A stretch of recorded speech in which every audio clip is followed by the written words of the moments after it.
Oke, kita lanjutkan materi kita, ya. Jadi ini adalah materi atau evaluasi dari semua materi yang sudah saya sampaikan berkaitan dengan tugas, ya, berkaitan dengan tugas untuk membuat daftar, ya. Ini kuliah, jadi kalau biasanya berarti minggu depan itu adalah UTS, ya, dan selanjutnya oleh Pak Ali. Namun karena saya tidak melakukan UTS, saya janjikan bahwa nilai saya adalah nilai pembuatan paper. Jadi saya akan berikan waktu, ya, tugas akan saya posting minggu depan, kemudian waktunya adalah sampai dengan UAS, ya. Jadi last minute-nya waktunya nanti. Baik, untuk membantu kamu mungkin untuk dapatkan ide untuk tersebut, ya, saya coba memberikan beberapa perspektif tentang bagaimana kita melakukan penelitian dalam data mining, ya. Yang paling gampang, yang paling mudah untuk kita kerjakan adalah melakukan komparasi algoritma. Ini satu contoh bagaimana menerapkan data mining, ya, dalam pelajaran, ya, komparasi algoritma. Sebenarnya kita ketahui bahwa ada 5 tugas pokok data mining, ya, melakukan estimasi atau prediksi. Yang ketiga, melakukan klasifikasi. Keempat, filtering, dan kelima adalah asosiasi. Yang sudah barang tentu, setiap metode akan punya algoritma masing-masing yang tentunya tidak cuma satu. Jadi akan sangat banyak ragam algoritma, ya, yang dapat digunakan untuk sebuah metode. Pertanyaannya adalah, algoritma mana yang paling tepat, yang paling ideal, yang paling cocok dengan kondisi data yang kita miliki. Kita tahu bahwa jenis data beragam, ya. Ada data nominal, ada data interval, data yang sifatnya adalah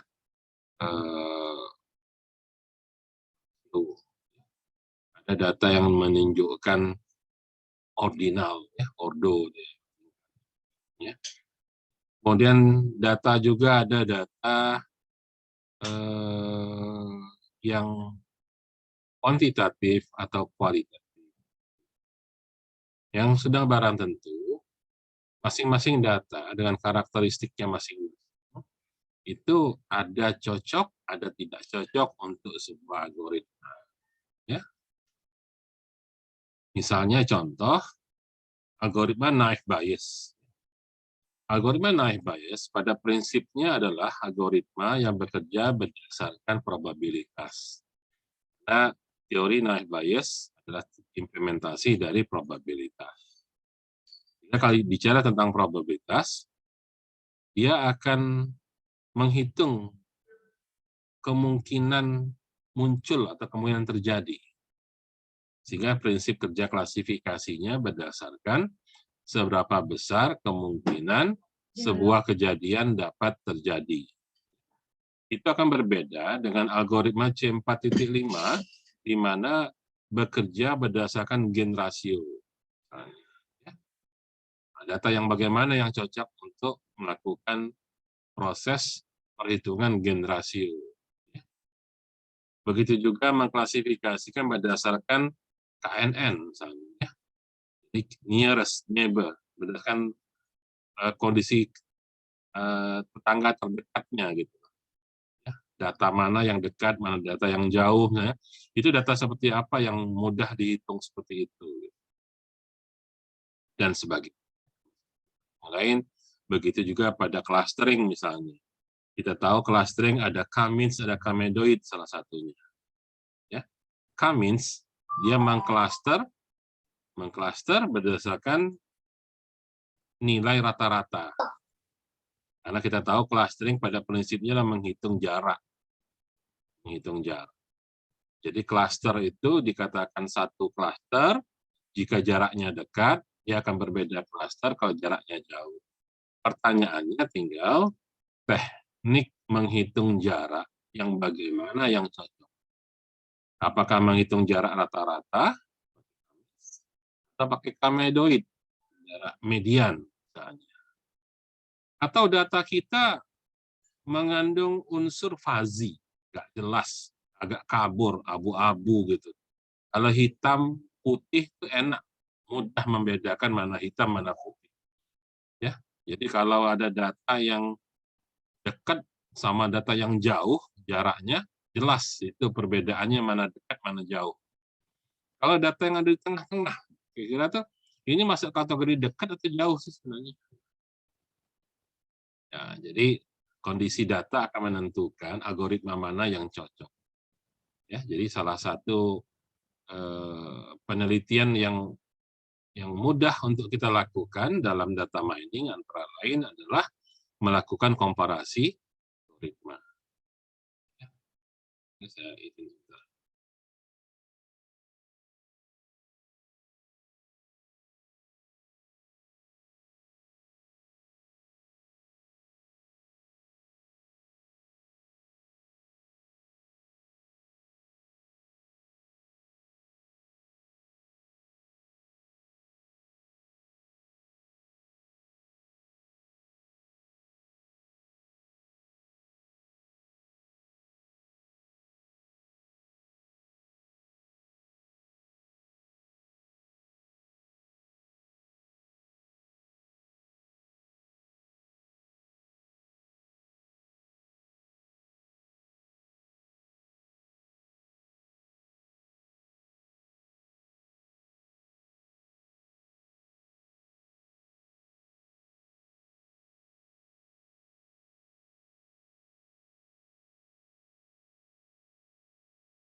Jadi dari 5 metode itu banyak algoritma yang bisa kita gunakan. Nah, jadi untuk contoh-contoh data yang sudah disediakan di blognya punya Pak Romi, kamu bisa download. Misalnya di sini ada data pemilu KPU. Ada data pemilu KPU. Ya, kamu bisa melakukan pengujian klasifikasi apakah seorang calon itu lolos atau tidak, dari terpilih atau tidak. Misalnya, kita lihat algoritma decision tree ya, D4.5, bandingkan dengan naik bias, bandingkan dengan KNN misalnya. Ya, kemudian gunakan misalnya, karena kita tahu bahwa klasifikasi adalah supervised learning, maka dia harus dipisah, ada data training, ada data testing. Pemisahan data training sama testing bisa dilakukan secara manual, bisa secara split otomatis, atau menggunakan cross validation. Nah, jadi menunya ada semua di dalam RapidMiner, kamu bisa coba ya. Kalau dibuat split manual, artinya kamu memisahkan ada data training tersendiri, ada data testing tersendiri. Jadi dia dua file yang terpisah, namanya split manual.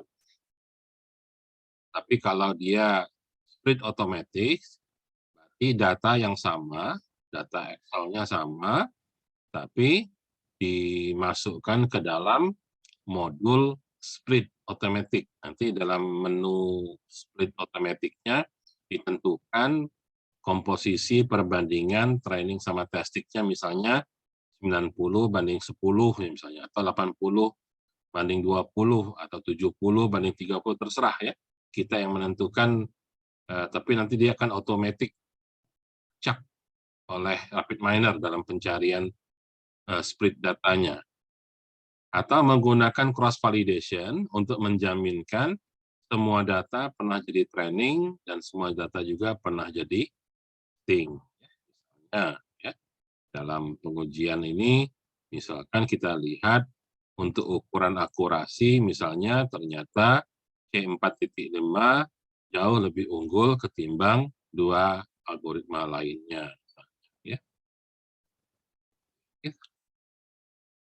Tapi bukan berarti kita itu mencari yang terbaik saja ya. Terbaik iya, tapi yang paling penting adalah mendapatkan knowledge dari klasifikasi. Cara menyusunnya ya harus dicoba ya. Coba.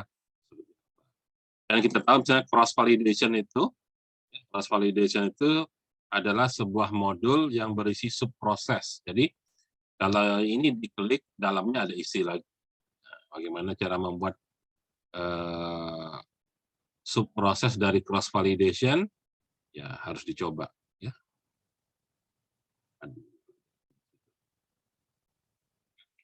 Ini misalnya datanya satu, ya datanya satu, data, terus kita cobakan pada algoritma decision tree, kita coba pada NIF bias, dicoba juga pada algoritma KNN. Maka nanti kita lihat mana hasil yang paling baik.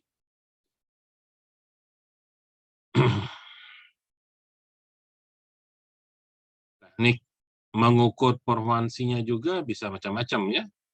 Bisa dengan confusion matrix sehingga langsung dapat akurasi, atau dengan kurva ROC. Ya. Nah, kita juga bisa menggunakan modul t-test untuk melakukan perbandingan ya, secara otomatis dari RapidMiner. Ya, misalnya digunakan modul t-test. Sehingga nanti hasilnya langsung dikomparasi oleh RapidMiner itu sendiri juga. Nggak perlu kita yang membandingkan. Jadi langsung didapat keluaran berupa hasil yang terbaik. Contohnya misalnya seperti ini ya, langsung muncul tabel t-testnya. T-test adalah uji statistik untuk perbandingan. Buka lagi pelajaran. Oke, jadi nanti bisa dilihat hasilnya yang terbaik itu algoritma mana yang terbaik. Nah, tapi ya tidak sebatas sampai berhenti algoritma mana yang terbaik. Algoritma yang terbaik itu cuma untuk meyakinkan kita bahwa informasi yang diberikan sesuatu yang baik dan valid juga. Ini misalnya dapat akurasi 92,45%, yakin banget kita gunakan. Maka apa informasi dari klasifikasi C4.5 5 itu, bagaimana cara dia membentuk pohon keputusan, nah itu yang perlu kita. Selain itu, juga bisa dilakukan analisa statistik ya. Data, kita bisa distribusikan, kita bisa keluarkan mean, median, modusnya, standar deviasi, variannya, dan sebagainya. Dan juga bisa dilakukan uji inferensial. Ya. Oke, saya pikir ini sekedar untuk mereview saja. Jadi nanti ini adalah teknik-teknik analisisnya ya.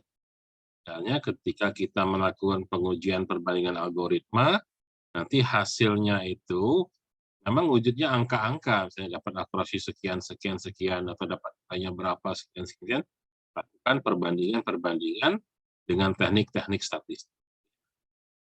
Kamu buka lagi lah pelajaran statistik semester 4 ya. Kalau yang parametrik, apa, non-parametrik, bagaimana ya.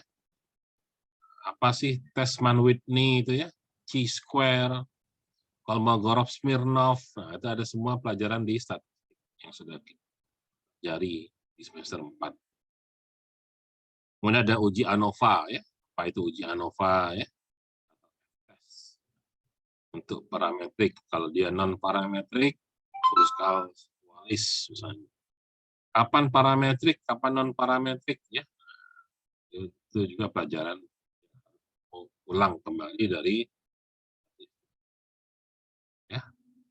Nanti minggu depan lah insya Allah ya saya posting di e-learning itu ada contoh paper saya misalnya yang melakukan perbandingan algoritma seperti apa gitu ya. Yang nanti diuji secara statistik.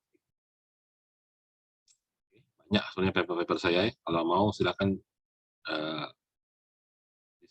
cover sendiri ya, cari nama saya di Google Scholar, ada paper yang saya pada umumnya menggunakan teknik statistik dalam melakukan analisis. Ya, parametrik, non-parametrik, dan sebagainya.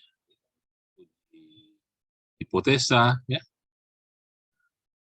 Saya pikir bisa kamu coba, misalnya ini ide lagi yang nggak rumit, misalnya, karena nyari datanya juga mungkin tinggal minta izin ke jurusan atau fakultas, misalnya, melakukan prediksi kelulusan mahasiswa Fasilkom, misalnya. Nah, sebenarnya dari data Pak Romi juga ada untuk latihan, silakan dicoba bandingkan ya prediksi kelulusan mahasiswa menggunakan C4.5, naive Bayes, ANN, sama regresi logistik. Ya. Lulus, tidak lulus, misalnya. Tepat waktu atau tidak tepat waktu, terlambat misalnya. Ya.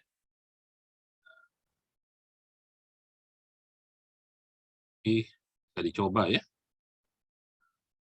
Kalau dari data yang punya Pak Romi, hasilnya seperti ini. Kamu coba hasilnya sama nggak dengan yang hasil di sini? Ya. Di sini terlihat C4.5 masih unggul ketimbang yang lain ya. 91,55% untuk akurasinya.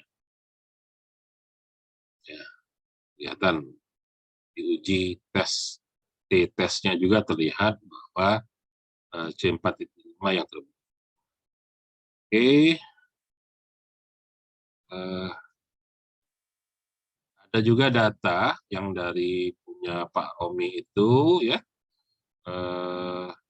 tentang performansi CPU. Bisa dicoba. Ya. Coba bandingkan perbedaan antara algoritma dengan algoritma yang lain dalam mengestimasi ya. Nah, perbedaannya adalah kalau estimasi hanya besaran, tapi kalau prediksi ada waktu yang mengaruhi datanya. Oke, ini bisa dicoba. Nah, dalam buku yang sudah saya posting juga, buku Matthew Notes ya, buku Matthew Notes itu buku yang menjelaskan teori dilengkapi dengan contoh menggunakan rapid miner. Ya, jadi bisa kamu coba. Ada heatingoil.csv. Itu dari blognya Pak Romi juga sudah tersedia. Ya, datanya, bagaimana dilakukan proses penghitungan estimasi jumlah kebutuhan minyak untuk konsumsi minyak pemanas. Ya, ini buku di Amerika. Kalau musim dingin, orang sana itu butuh pemanas. Nah, salah satu pemanas itu menggunakan jenisnya ya, selain listrik, ada yang menggunakan minyak. Nah, jadi ada seseorang namanya Sarah dalam hal itu, dia bertugas sebagai sales untuk menjual minyak pemanas ini. Nah, dia menghitung kebutuhan berapa minyak mungkin dia bisa jual. Ini bisa dihitung. Nah, kalau estimasi itu kita menghitung kinerjanya dengan menghitung error. Nah, kalau klasifikasi kinerjanya kita evaluasi dengan akurasi. Ini kebalikan ya, kalau akurasi ingin setinggi-tingginya, kalau error ingin serendah-rendah.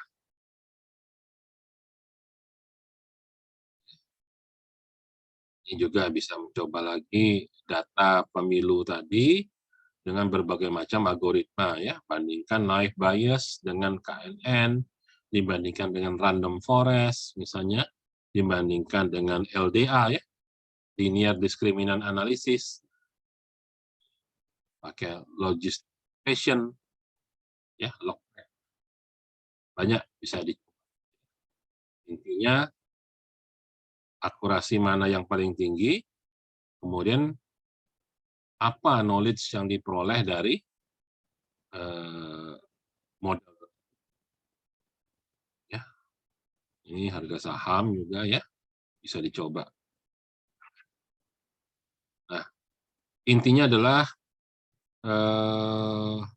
kamu tahu algoritma mana yang bisa digunakan untuk estimasi, prediksi, ya, mana yang untuk klasifikasi, mana yang untuk clustering, mana untuk asosiasi. Paham? Clustering yang paling gampang adalah selalu orang gunakan bunga iris. Ya.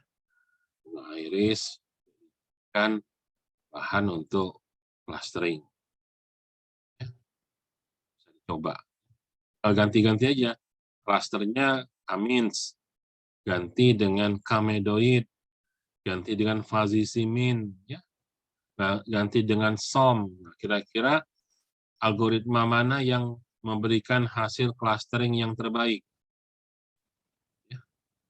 Itu pertanyaan pertama, kalau kita bisa membuat penelitian di bidang clustering. Atau bisa juga dalam clustering itu pertanyaannya, berapa nilai K terbaik?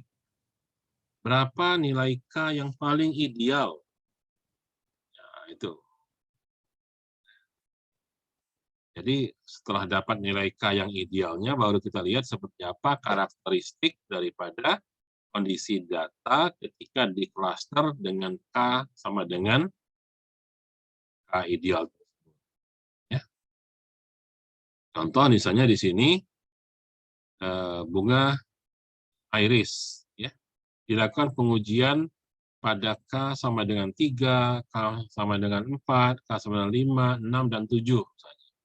Dilakukan berkali-kali, ternyata kita lihat di sini K sama dengan 3 memiliki nilai DBI terendah 0,666 dibandingkan nilai K yang lain.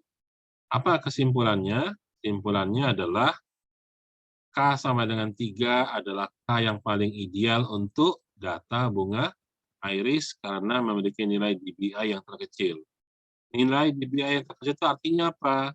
Artinya kerapatannya paling bagus. Kalau kerapatan yang paling bagus, artinya apa? Artinya kemiripan datanya paling mirip. maka klaster yang terbentuk adalah klaster yang paling ideal. Nah, baru setelah itu kita lihat isi klasternya bagaimana.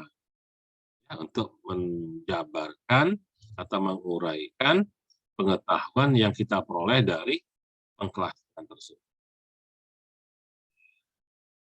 Ya, Davis-Buden Index adalah sebuah indeks untuk mengevaluasi klaster. Ya. Ini perlu saya bahas lah. Silakan kamu baca sendiri, pelajari sendiri.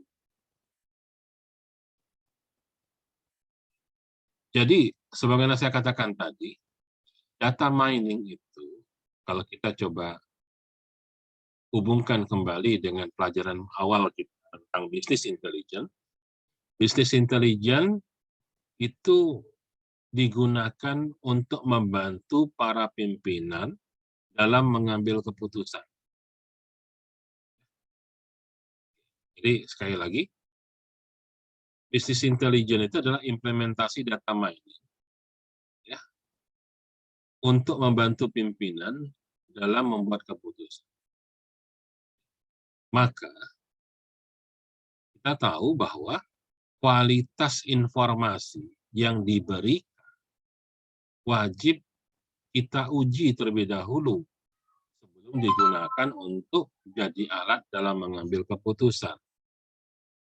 Jadi memang kalau sekedar bicara data mining, bahwa kita punya data, datanya dimasukkan dalam algoritma, maka hasilnya keluar pengetahuan. Itu sudah selesai sebenarnya proses data mining-nya. Tapi kita harus ingat bahwa informasi yang diberikan akan digunakan sebagai dasar dalam mengambil keputusan. Pertanyaannya, informasinya valid apa tidak? Informasinya akurat atau tidak?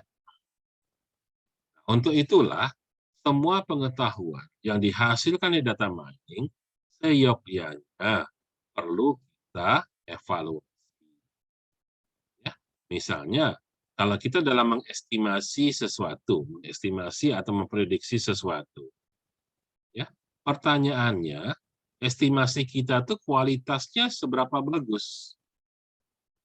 Nah, tentunya kita akan yakin dengan informasi yang kita berikan, ya, kepada pimpinan, kepada manajemen dalam mengambil keputusan, seandainya estimasi atau prediksi kita itu errornya kecil. Ya.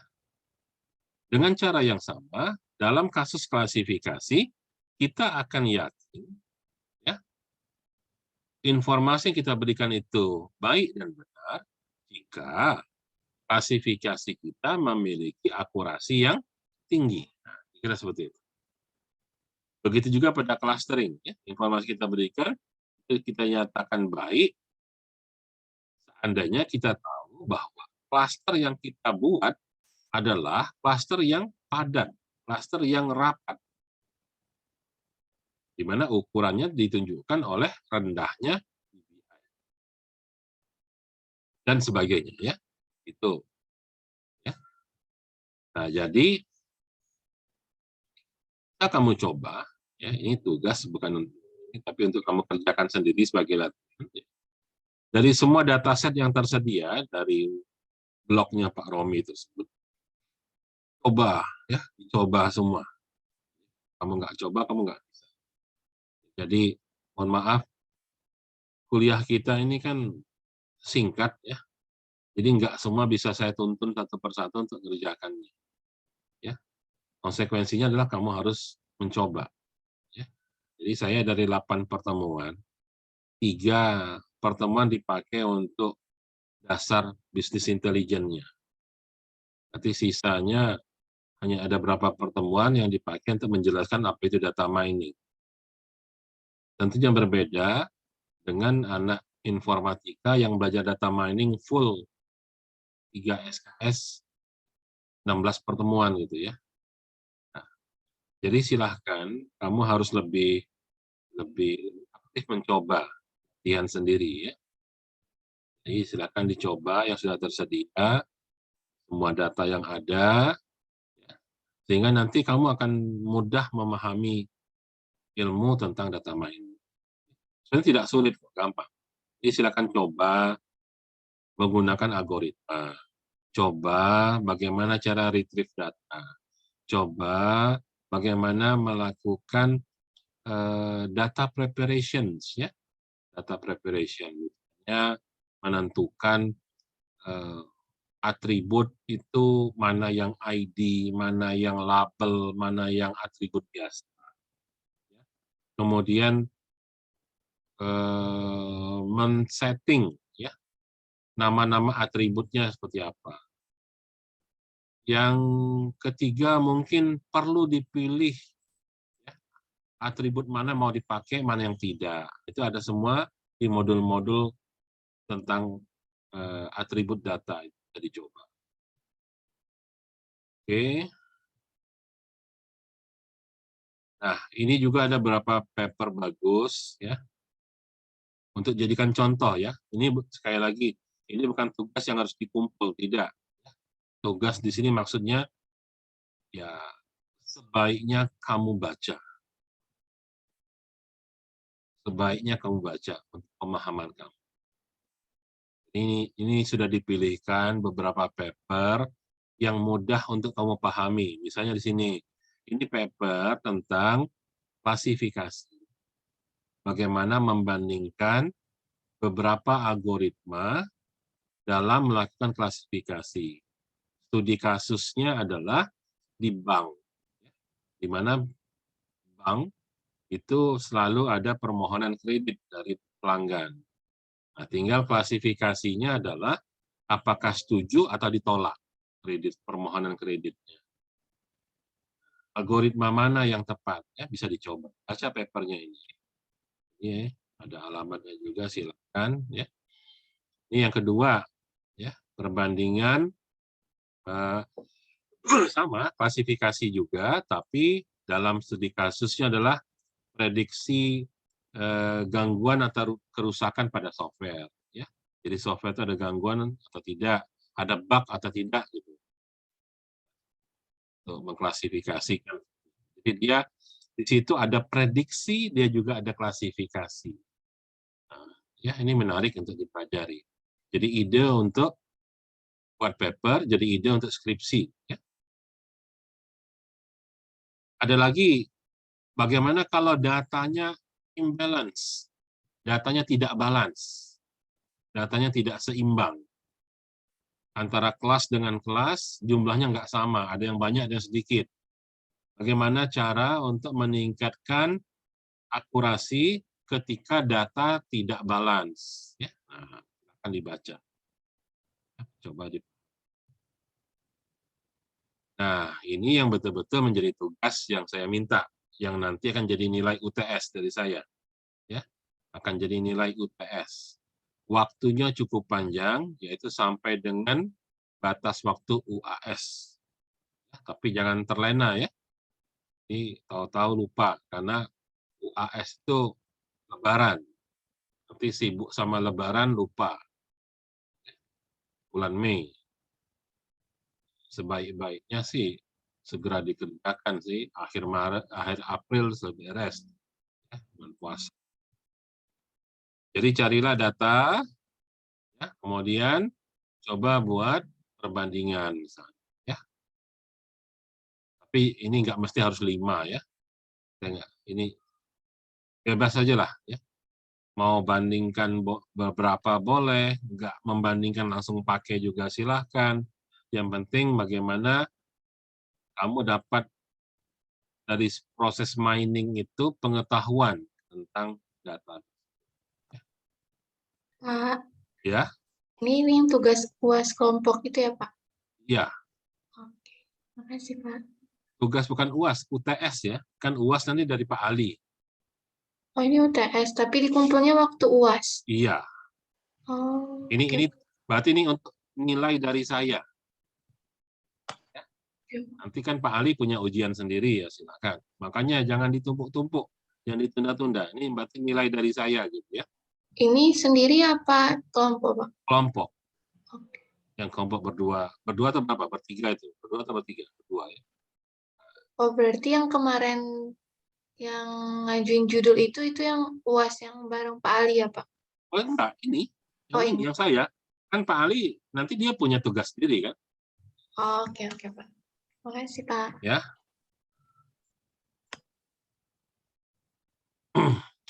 Ya, jadi silahkan harus dicoba ya rapid minernya ya. Coba ya. Sebenarnya maksud saya itu sederhana saja.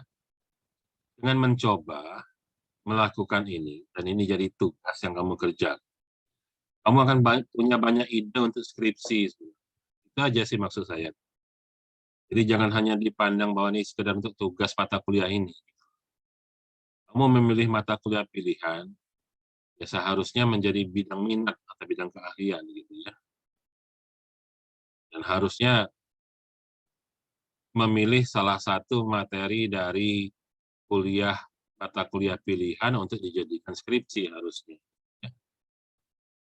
Oke, silakan dicoba-coba kira-kira mana yang bagus, mana yang menarik. Oke ya. Untuk formatnya saya ya sekali lagi ini hanya contoh ya. Ini contoh, mau ikuti contoh ini silahkan, mau pakai format yang lain tidak masalah ya. Yang penting terstruktur cara menulis paper. Yang penting terstruktur ya. Oke. Nah, dan pada akhirnya dari seluruh mata kuliah yang sudah kita pelajari dalam kuliah ini, silakan kamu cek satu-satu ya, apa yang sudah kamu pelajari. Ya. Jadi di sini saya berikan kompetensi cek bahwa kita sudah belajar. Yang pertama, dalam data mining, prosesnya itu yang utama ada 3. Pertama, mengumpulkan data. Kemudian data itu disiapkan, ya, di-prepare, ya. Entah gimana caranya, pokoknya data itu harus ready. Yang data missing value disempurnakan, ditambahin dengan min, median, atau modus, ya, atau di-delete, atau di-replace, ya, atau misalnya formatnya disamakan, whatever, intinya data itu harus siap untuk dimasukkan ke dalam metode yang akan kita gunakan atau algoritma yang kita gunakan. Ya, di dataset masuk dalam metode, akhirnya dari metode itu akan keluar knowledge. Ya, itu sudah kita pelajari di contoh bermain golf. Ya, bagaimana kita lihat ternyata ya, ada data dimasukkan dalam algoritma C4.5, aja kita tahu jika cuaca begini, main golf atau tidak. Jika cuacanya begini, harinya hujan, cek angin kencang apa enggak. Kalau tidak hujan, cek kelembapan udara bagaimana. Sehingga tahu dasar pengambilan keputusan ketika orang main atau tidak main. Begitu juga dengan dataset harga saham. Kita tahu orang jual saham ketika harga tinggi, orang beli saham ketika harga rendah. Pertanyaannya, kapan kita tahu saham itu rendah, kapan saham itu tinggi? Mungkin bisa kita lakukan dengan teknik prediksi. Ya. Jika kita bisa mengambil keputusan untuk beli atau jual. Dataset kelulusan mahasiswa. Dari dataset kelulusan mahasiswa, kamu bisa mengenali pengetahuan, dapat pengetahuan bahwa apa ciri-ciri mahasiswa yang tamat cum laude, apa ciri-ciri mahasiswa yang tamat tepat waktu, apa ciri-ciri mahasiswa yang DO, apa ciri-ciri mahasiswa yang tamat tapi lambat. Orang tamat 7 semester, dia tamat 17 semester misalnya. Hanya masih boleh ya. Tamat sih, tapi yang kita butuhkan adalah knowledge-nya. Ya. Begitu juga dengan data pemilu. Data pemilu itu harusnya menjadi pembelajaran bagi para calon peserta pemilu.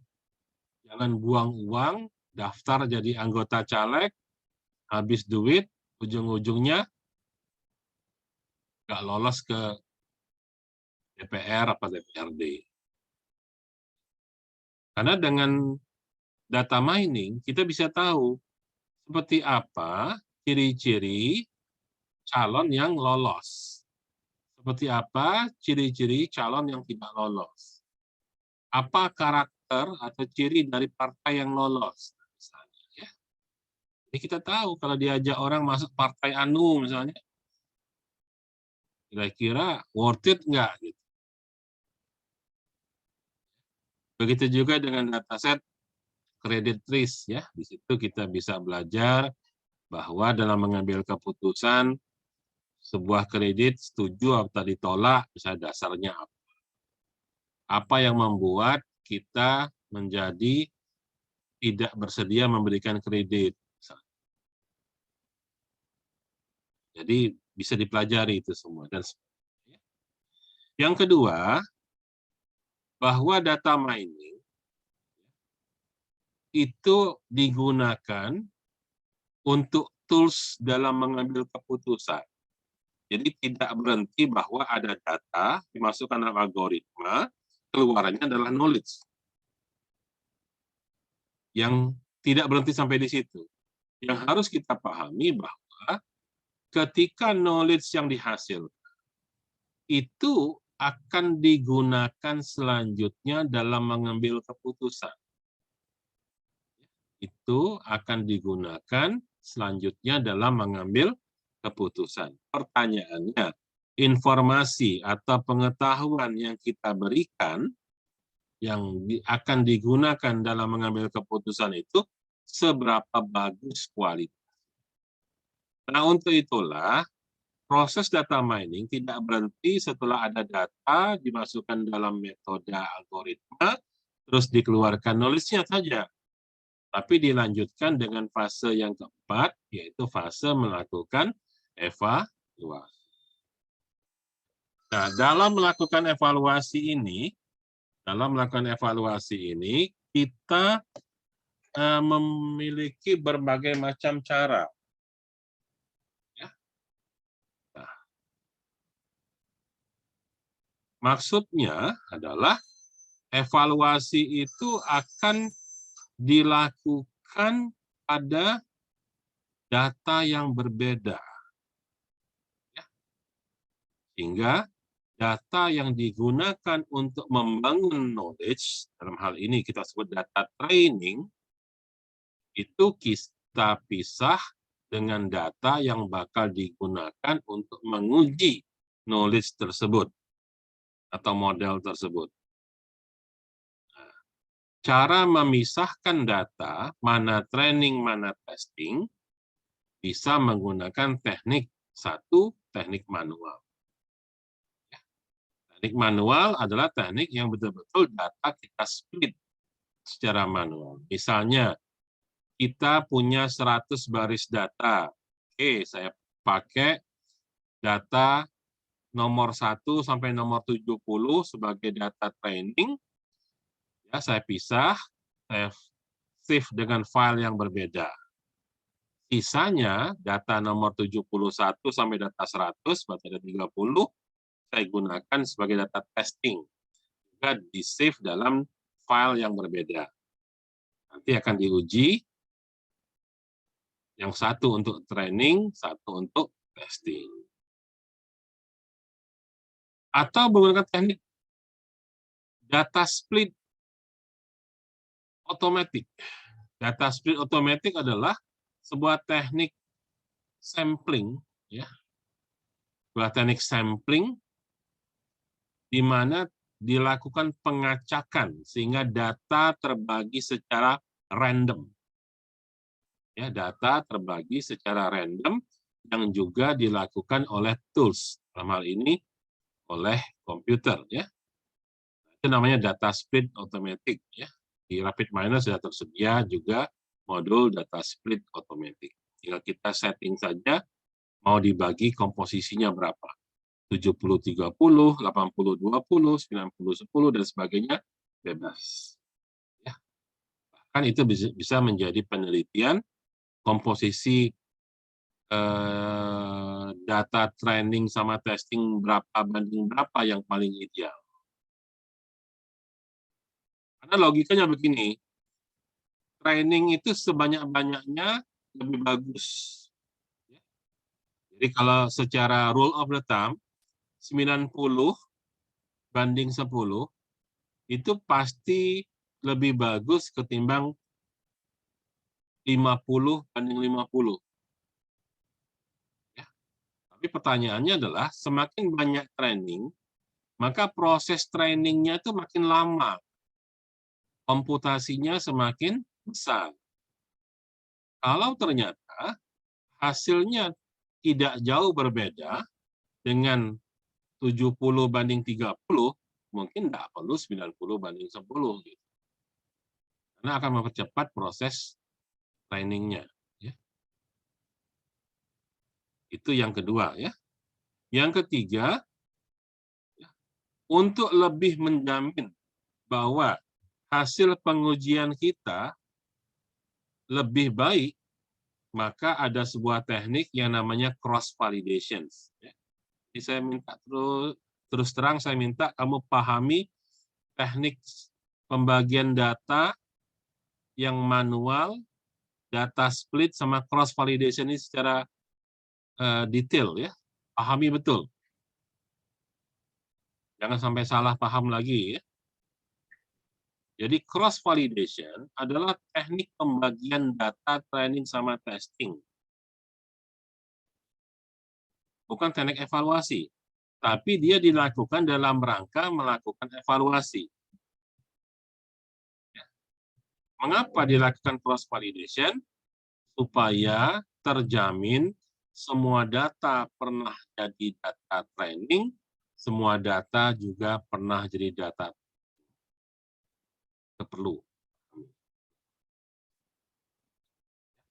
Nah, kemudian tentunya ketika kita melakukan komparasi algoritma, cara perbandingannya adalah menggunakan perbandingan uji-uji. Nah, itu akan ada data observasi, data pengamatan, dan sebagainya. Sebenarnya itu sudah cukup untuk jadi skripsi S1. Banyak hal-hal yang menarik di sana. Sampai di sini ada yang mau ditanyakan dulu? Ya, untuk berkaitan dengan contoh untuk tugas. Ada yang mau nanya? Izin bertanya, Pak. Ya, Iqbal. Kemarin kan pas setelah pertemuan kemarin kan Iqbal baca-bacakan tentang evaluasi untuk yang prediksi, Pak. Prediksi estimasi kan pakai kayak contohnya RMSE. Nah, itu pas Iqbal baca, katanya kalau prediksi RMSE itu tuh semakin kecil nilainya, semakin bagus kayak itu, Pak. Cuman Iqbal masih bingung kecil apa yang dibutuhkan kayak itu. Nggak ada batasan sekecil apa. Intinya kita lihat tuh begini. Makanya perlu kamu kembali ke pelajaran statistik ya. Kita harus pelajari dasarnya dulu ya. Statistika itu muncul sebagai bidang ilmu karena di dunia ini tidak ada sesuatu itu yang pasti. Semuanya bersifat probabilistik. Ya. Oke. Jadi coba misalnya kalau kamu sekarang sedang duduk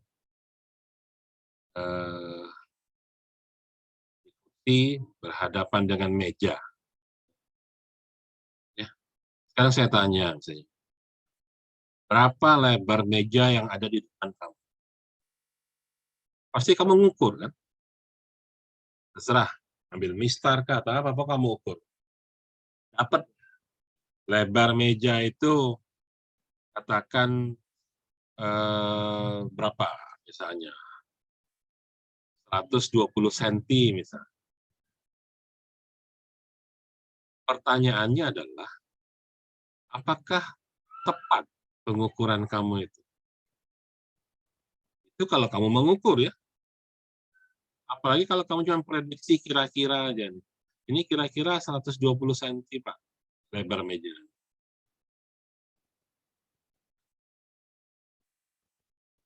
Kira-kira namanya kita memprediksi, ada nggak jaminan bahwa pasti benar 100%?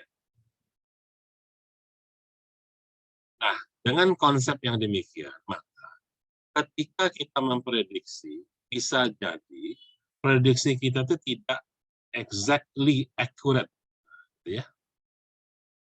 Tapi kita akan mengatakan bahwa prediksi saya bagus jika errornya kecil. Jadi, misalnya gini, berapa lebar meja yang ada di depan kamu? Kamu bilang 120 cm. Ternyata kalau diukur benar-benar, itu 121. Apakah langsung salah? Ya tidak. Tidak salah. Cuman tidak exactly same. Kamu menghitung 120 dari 121 yang aslinya. Berarti ada error 1. Ya. Kalau kita ngomong error, biasanya kita ngomong error itu error mutlak. Ya. Kita nggak ngomong itu plus atau minus. Jadi kalau aslinya 121, kamu bilang 120, atau aslinya 121, kamu bilang 122, itu doesn't matter, ada masalah itu. Kita sama-sama bilang errornya 1 cm. Tinggal 1 cm dibanding 120, itu berapa persen. Nah, mau berapa tingkat error, kembali lagi dengan standarisasi kebutuhan kita. Standarisasi kebutuhan kita. Ya, inilah sayangnya kita kuliah kelas online ya. Kalau ini kuliahnya di kelas, saya bisa demokan, saya bisa peragakan untuk mengerti yang namanya error. Caranya apa?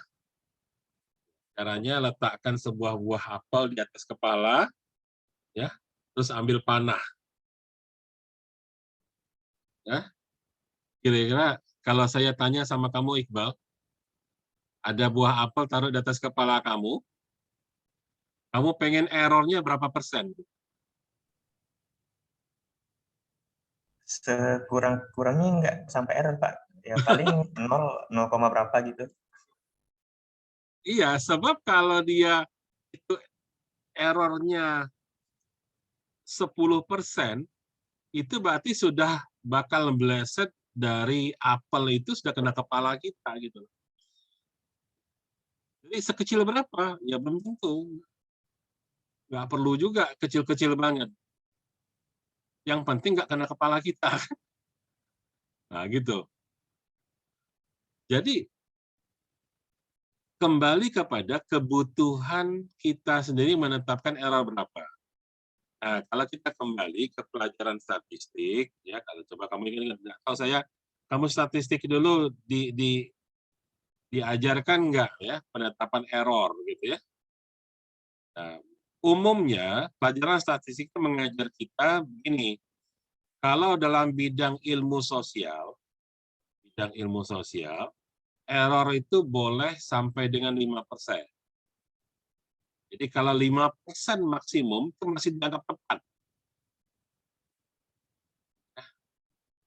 Jadi bayangin ya, kalau ada buah apel di kepala kita, terus ada orang memanah, dan itu nggak tepat-tepat banget ke apel itu, dia ada meleset sedikit, maka selagi dia masih kena di apelnya, bukan kena di kepala kita, itu masih dianggap tepat.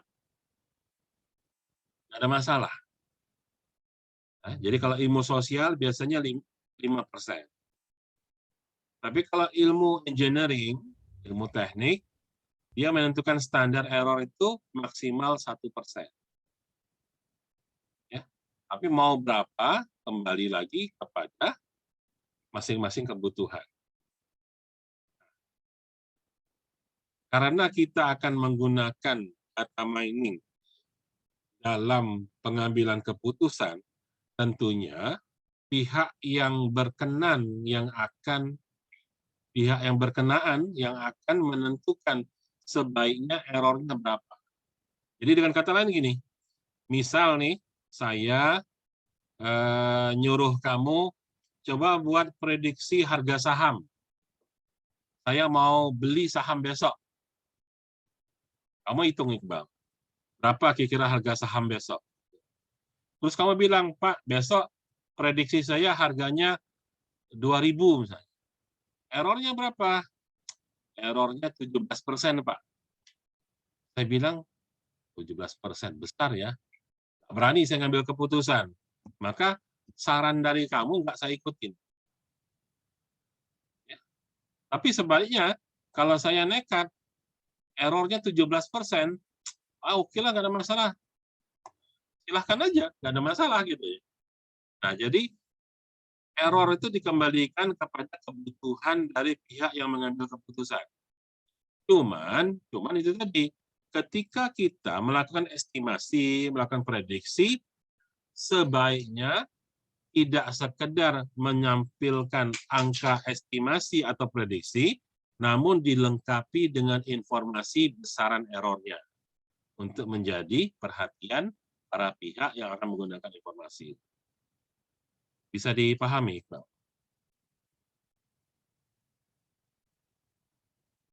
Ada lagi yang lain? Bisa, Pak. Terima kasih, Pak. Jadi kata kuncinya kalau ngomong error, sekecil-kecilnya lebih baik. Kalau ngomong akurasi, sebesar-besarnya lebih baik. Ya, jadi error dan akurasi itu kamu bayangkan saja seperti ini tadi, apa? Memanah buah apel yang ada di kepala kita gitu. Ya. Kita mau ngomong dari sudut errornya atau dari akurasinya. Karena kadang-kadang kita nggak perlu ngomong akurat, tapi kita wajib ngomong error. Ya. Tapi ada waktunya memang kita lupakan error karena lebih penting akurat.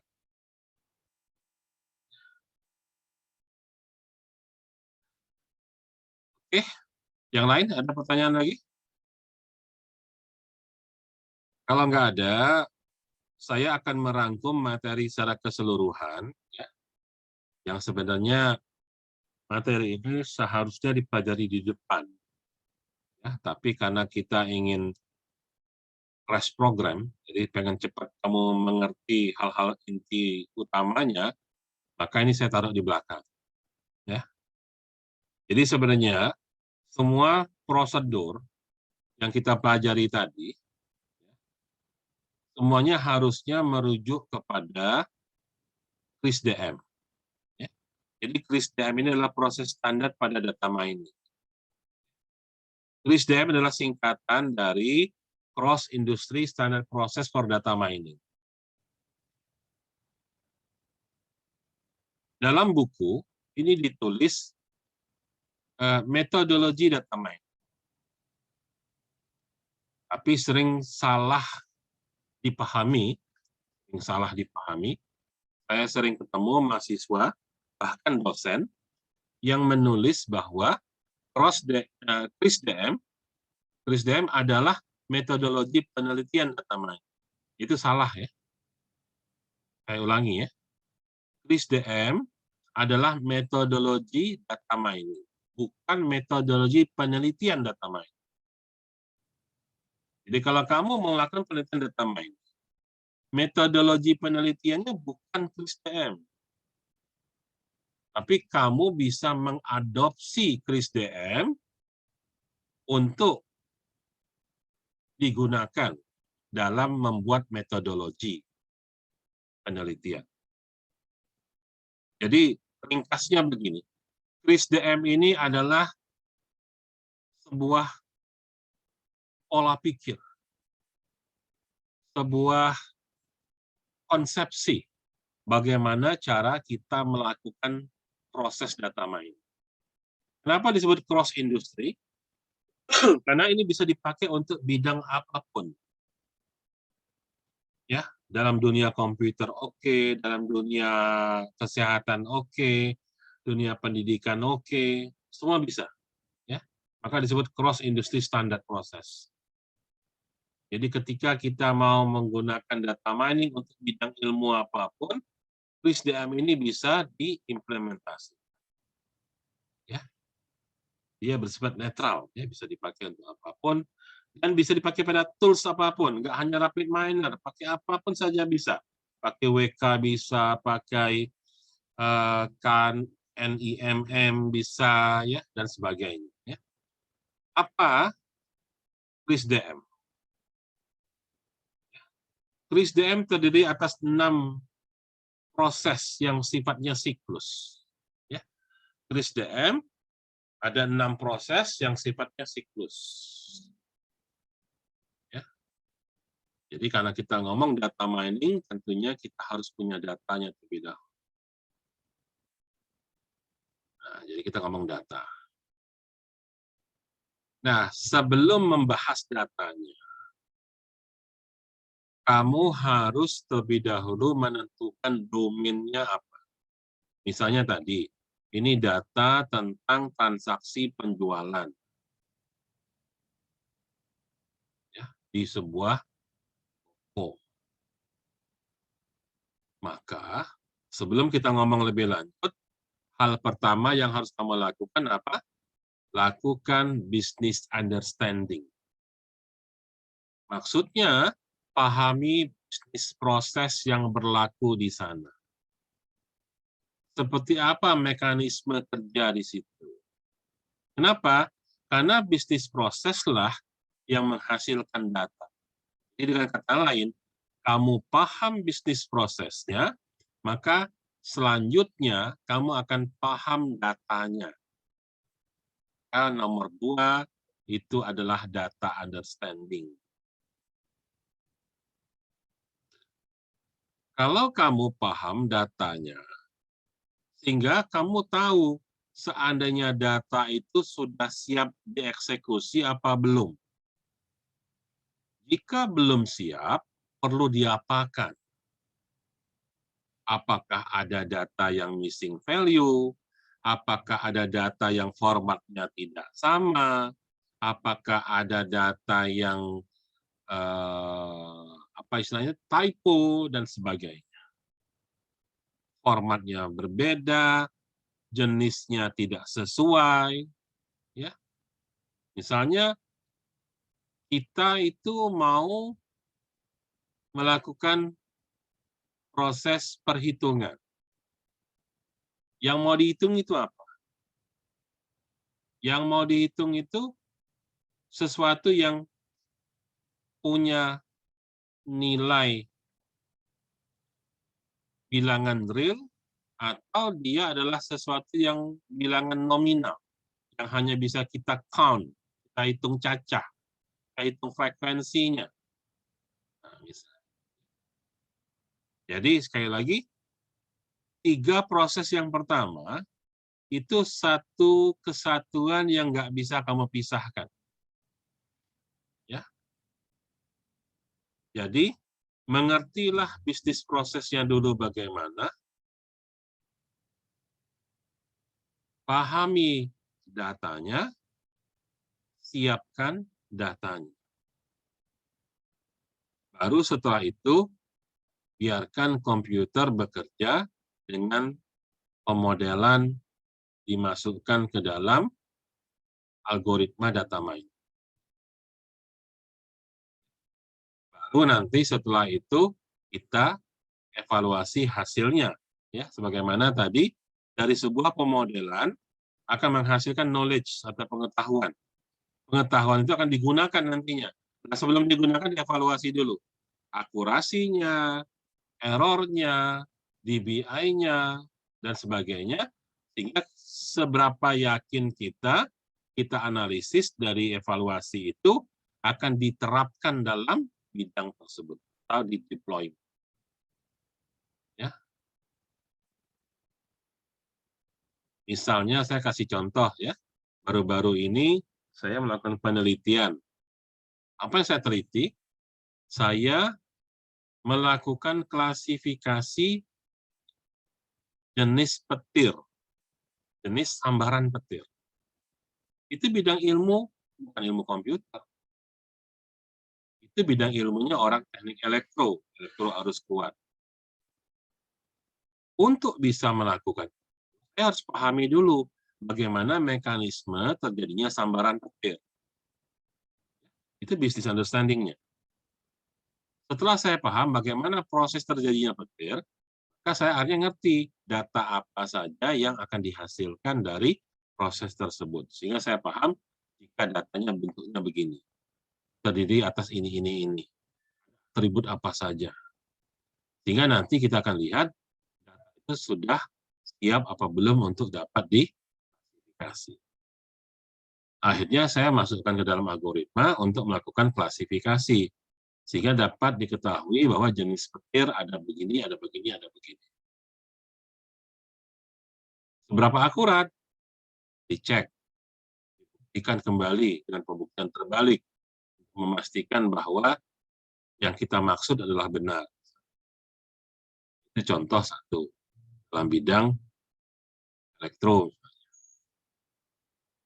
Klasifikasi untuk mengetahui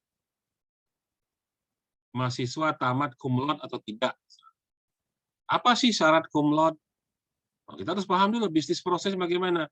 Seseorang mahasiswa dikatakan tamat cum laude jika IPK-nya minimal berapa, waktu tamatnya berapa lama sama dia kuliah, ya, apakah harus ada syarat punya prestasi, sertifikat ini, itu, ini, misalnya, dan sebagainya. Sekarang datanya bagaimana? Ya, jadi sangat penting untuk terlebih dahulu paham bisnis proses. Karena kalau kita tidak paham bisnis proses, tiba-tiba punya data, kita nggak tahu data itu kondisinya bagaimana. Data itu sudah lengkap apa belum. Data itu ada yang salah atau tidak. Kalau datanya sudah salah, ya maka hasilnya ya pasti sampah. Ya. Oke. Jadi perlu memahami tahapan seperti ini. Jadi kalau kamu ingin melakukan penelitian data mining, pertama pahami dulu bisnis prosesnya. Dari situ kamu akan dapat memahami data yang tersedia itu kondisinya bagaimana, sehingga semua kekurangannya bisa kamu persiapkan. Baru masuk dalam pemodelan yang menghasilkan pengetahuan, di mana pengetahuan itu akan kita evaluasi. Dan terakhir kita implementasikan. Nah, ini mungkin bisa saja detail-detail rinciannya seperti apa, business understanding, ya, data understanding, ya, data preparation, modeling, ya, kemudian evaluations, ya, dan terakhir adalah deployment. Dan di sini juga ada beberapa studi kasus bagaimana mengimplementasikan KRIS-DM. Ini saya katakan tadi dari buku Matthew Knowles, ya. Ini contoh dari bab 4. Kamu baca buku Matthew Knowles, ya. Ini juga sudah saya posting di e-learning, ya. Tahu sudah di-download apa belum? Buka buku tersebut bab 4. Ada studi kasus. Ini ceritanya tentang bagaimana mengimplementasikan korelasional, ya, korelasi, asosiasi, ya. Ceritanya dalam studi kasus ini adalah jadi dengan menerapkan konsep seperti ini, ada seseorang namanya Sarah. Sarah itu adalah sales manager dari perusahaan yang jual minyak pemanas, ya, minyak pemanas. Nah, karena tuntutan, dia harus tahu ya, bagaimana cara menjual minyak tersebut. Dan dia tahu bahwa banyak faktor yang mempengaruhi orang mengkonsumsi minyak pemanas ya, untuk pemanas ruangan. Nah, dia pengen tahu mana yang paling besar pengaruh ya, faktor-faktor tersebut terhadap pembelian atau konsumsi minyak ya. Nah, dia pakai teknik asosiasi. Sehingga dari situ dia memahami bahwa ada hubungan antara 6 atribut dari data yang dia miliki. Ada data isolasi, karena di rumah-rumah orang barat itu karena mereka ada musim dingin, mereka tuh punya isolasi ya. Jadi dindingnya itu ada lapisan gitu ya. Dimana ukuran itu menunjukkan seberapa tebal isolasi dinding ya. Makin kecil ukurannya, makin jelek isolasinya ya.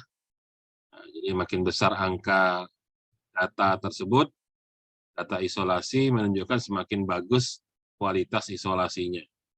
Temperatur, ini temperatur udara luar. Tentunya semakin rendah, semakin dingin. Ya. Semakin tinggi, semakin hangat. Bro. Heating oil adalah jumlah yang dia butuhkan, jumlah penghuni rumah. Dia punya data penghuni rumah. Tentunya dia mau lihat ada hubungan nggak antara jumlah penghuni dengan pemakaian minyak. Umur penghuni, ada nggak hubungan. Ukuran rumah, ada nggak hubungan. Kira-kira itu seperti itu. Ya. Jadi data yang dia siapkan harusnya seperti ini. Setelah dia punya data understanding, maka dia siapkan datanya. Jadilah datanya seperti ini. Selanjutnya dia eksekusi, dia siapkan data, masuk dalam menu correlation, dia keluarkan hubungannya, korelasi, ya, maka bisa dilihat. Ya. Sekarang dia fokus pada heating oil. Heating oil jumlah orang membeli minyak. Ya. Lihat, hubungan terbesar yang mana? Ternyata hubungan terbesar ada pada umur 0,848 dan positif. Artinya apa? Makin tua orang, makin banyak kebutuhan minyak pemanas. Ya wajar. Orang itu kalau semakin tua, makin butuh panas, ya, makin mudah kedinginan. Kalau yang muda lebih tahan dingin gitu. Ya. Itu 0,848. Berikutnya yang kedua temperatur. 0,774 tapi minus. Apa maksud minus? Berbanding terbalik. Jadi temperatur, semakin rendah temperatur, maka semakin tinggi orang membeli minyak. Tapi sebaliknya, semakin tinggi temperatur, semakin panas, ya, maka semakin sedikit orang membeli minyak. Berikutnya adalah 0,736. Apa itu? Insulation. Ya, artinya apa?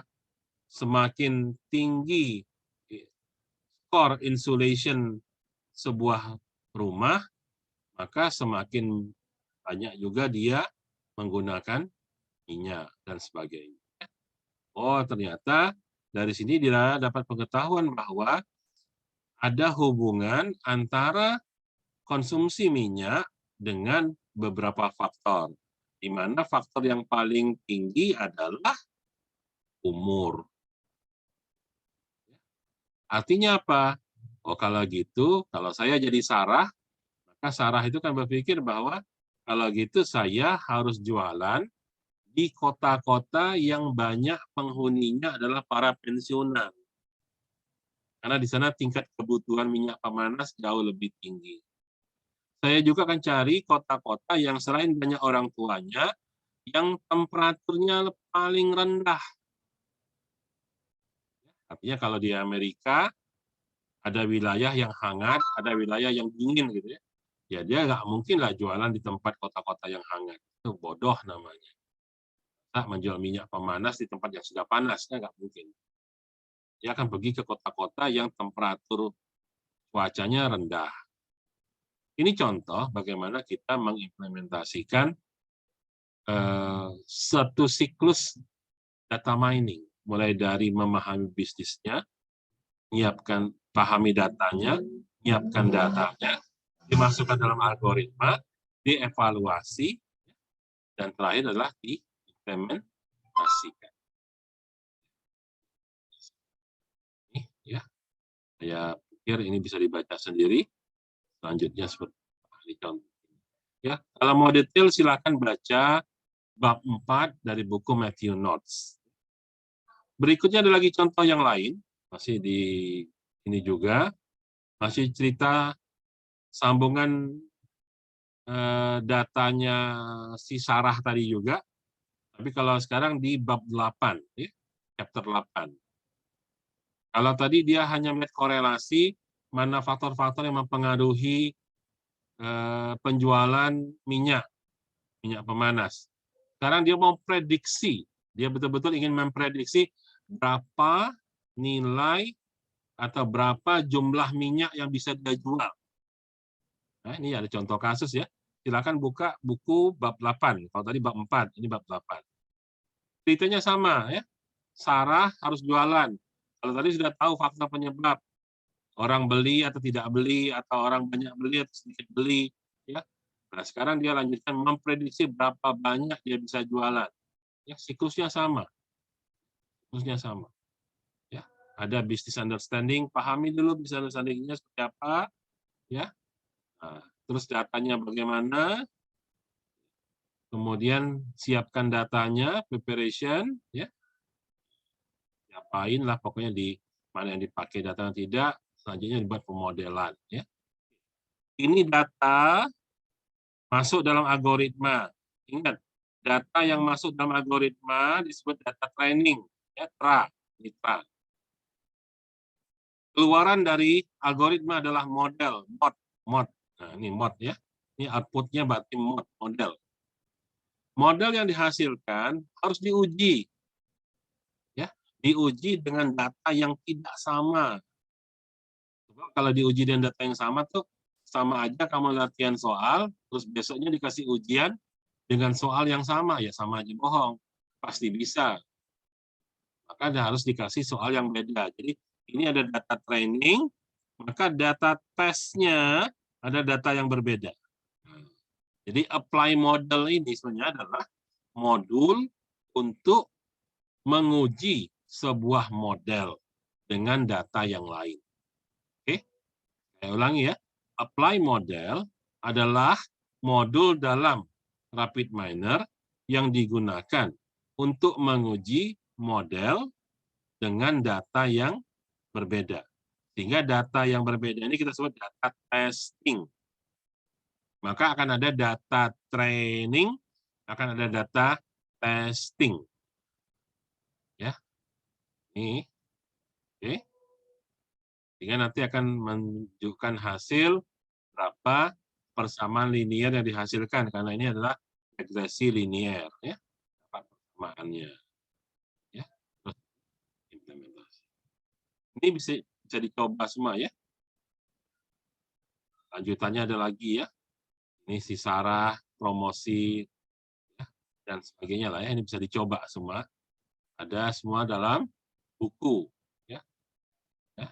Misalnya dia membandingkan algoritma mana yang paling tepat untuk melakukan estimasi atau prediksi tadi. Apakah regresi linier, apakah neural network, ataukah super vector machine, misalnya. Bisa dicoba. Mana yang terbaik. Bisa dicoba ya. Oke. Jadi buku yang Matthew Notes ya, buku Matthew Notes, Data Mining for Masses itu semuanya ada studi kasus. Ya. Jadi buku Matthew Notes itu adalah buku yang sifatnya hands-on sebetulnya. Ya. Jadi ini Jangan sampai kamu tidak pelajari, ya. Nih, buku Matthew Notes, ya. Nih, ya. Nih, ya. Data mining for masses, ya.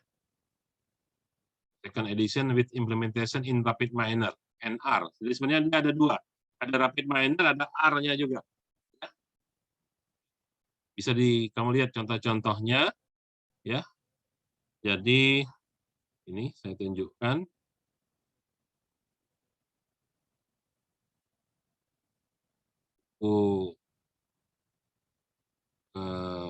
Notes, ya.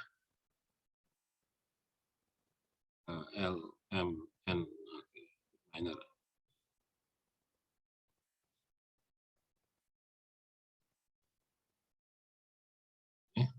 Ya. Ini setiap babnya semua ada contoh-contoh kasus, ya, di mana semuanya menggunakan prosedur KRIS-DM. Semuanya bisa dicoba. Ya, lihat.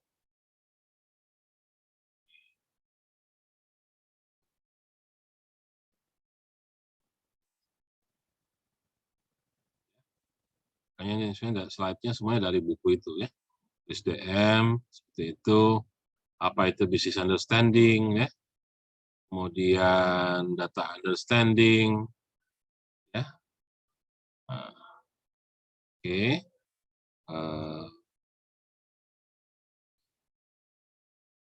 Contoh yang dia langsung. Nah, ini tadi yang bab 4. Correlations. Nah.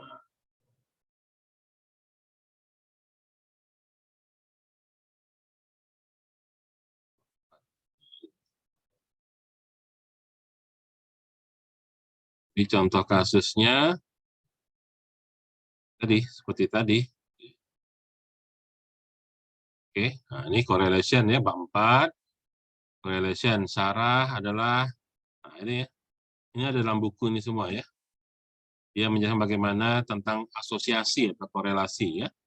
Nah, bagaimana business understanding-nya, ya. Oke. Kemudian datanya ada semua sudah di-downloadkan, ya. Oke, datanya sudah siap. Kemudian bagaimana menyusun di rapid miner-nya, jadi contoh di dalam buku ini. Persis seperti ini, ya. Dan output-nya bagaimana. Ya, ini persis seperti ini. Kalau kita lihat bab 8. Lokasi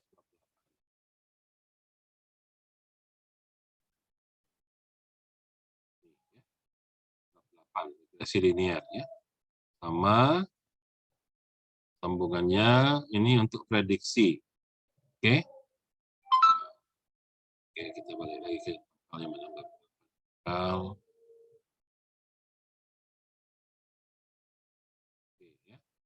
ini contoh regresi linear. Masih cerita tentang Sarah tadi, sambungan dari bab 4 tadi, ya. Nah, dia mau prediksi berapa penjualan. Tuh, datanya sudah siap. Maka disiapkan dulu data training sendiri, data testing sendiri dipisah. Ya, nah, ini ya tunjukin, ya. Maka buku ini betul-betul menunjukkan hands-on, ya, cara menggunakan rapid miner. Berikutnya, setelah disiapkan data, mana training, mana testing, ditampilkan. Berikutnya, ya, tentukan peran, ya, karena datanya itu masih belum didefinisikan. Mana yang ID, mana yang label, mana yang atribut, dan sebagainya. Nah, disetting dengan set role. Ya. Kalau yang ini dilakukan filter, karena ada yang dipakai, ada yang tidak dipakai. Ya. Coba semua, ya. Nah, kemudian setelah data itu siap, baru dimasukkan dalam algoritma. Ritma. Jadi data training TRA. Ini bisa dicoba semua gitu. Kemudian apply model. Jadi ada data di setting mana yang label, mana ID, kemudian dimasukkan dalam algoritma untuk proses training. Keluarnya dalam model. Modelnya diterapkan dalam apply model, di mana dicoba dengan data yang lain, yaitu data testing. Ya, di sini semua ada petunjuk-petunjuknya, bisa kamu ikutin, coba, sehingga kamu ngerti langkah-langkah kerja menggunakan RapidMiner. Ya, outputnya nanti bagaimana, silahkan sudah tersedia semua di sini. Dan seterusnya. Ya, oke, sampai di sini ada yang mau ditanyakan? Ada pertanyaan? Belum, Pak.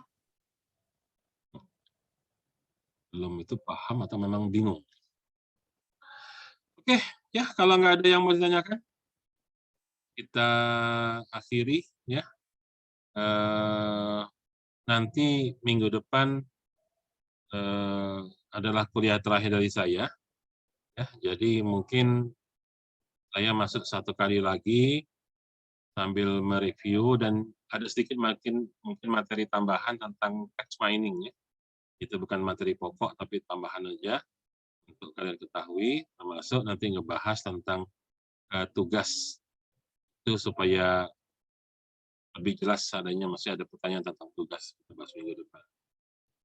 Oke, selamat belajar, silakan dicoba. Ya. Kata kuncinya kalau tidak mencoba ya nggak akan bisa. Dan selanjutnya selain yang rombongan Iqbal yang perlu tanda tangan saya untuk surat nyari data, yang lain nggak ada keperluan seperti itu? Yang lain apakah sudah dapat semua datanya? Iqbal sudah dapat suratnya? Alhamdulillah Pak, sudah dapat, sudah kelompok itu sudah ngirim juga sama yang perusahaan tersebut. Terus balasannya gimana? Balasannya sangat menerima Pak, dan datanya sudah dikirim oleh mereka. Oh, ya syukur kalau gitu. Ya, silahkan dicoba gimana hasilnya. Ya, yang lain kalau memang ada keperluan surat segala macam ya silahkan. Ya, lihat contoh dari Iqbal. Nanti saya tanda tangani secara online juga. Ya, oke, terima kasih. Semoga bisa dipahami materinya. Kita akhiri. Assalamualaikum warahmatullahi wabarakatuh. Waalaikumsalam. Makasih banyak, Pak.